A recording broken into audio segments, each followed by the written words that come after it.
Stella O'Malley is one of these people who is a psychotherapist who has spoke out on this issue, and like the fact that we're now admitting, that a journalist is now admitting that, yeah, like we just didn't want to face up to this or whatever. Like, mm, okay, I mean that's nice, but there's my Well, argument about this would always be that in the past we don't have much sympathy for people who would come out and say on other horrific things that were happening in Ireland and saying, yeah, it was just hard to speak out about it at the time, so we just didn't. Like that kind of cowardice don't impress me much. I'm sorry. so there's a few things here. I mean, first of all, I wouldn't say I know Hugh Linehan. I've met him a few times. I have a lot of respect for him, though. He hosts the Irish Times Inside Politics podcast, which is a good and listenable show. I think he's an interested journalist. I think he's interested in the world. He's inquisitive. I've always, anytime I've ever been at an event or sharing a stage with him, I've always been really interested in what he had to say.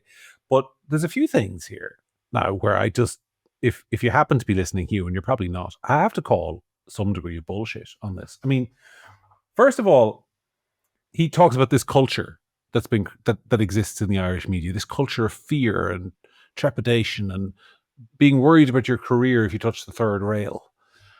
But he doesn't identify the root cause of it. It's just there, this culture. It appeared out of nowhere. Well, where did it come from, Hugh? That's what I'm interested in. Secondly, without making this personal, because I stand over the nice things I've just said about him, but I will note that Hugh Linehan is the duty editor of the Irish Times, one of the most senior posts in all of Irish mainstream media journalism, and certainly one of the most prestigious. It's the kind of title you put on your CV in the Irish media. You're never going to be without a job unless you've disgraced yourself in some way. You're going to get a job for life once you've been the duty editor of the Irish Times. So if the culture is set, presumably it's set from the top and set by people like Hugh Linehan. So it would have been nice to read in that piece some personal reflections on, have I contributed to this culture? Third point is, like, there was nothing in that piece which basically said, yes, Stella O'Malley was right and she's now uncancelled, by the way, and you can expect to see much more of her in RTE and the Irish Independent and the Irish Times and News Talk. We're sorry. Yeah. And we're sorry. Nah, nothing like that. And fourth of all, of course, he's talking about the transgender issue here, about people being afraid to touch the third rail.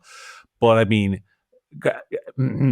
let's not pretend that's the only issue in which the Irish media has a single articulated view that you may not discuss in any other context.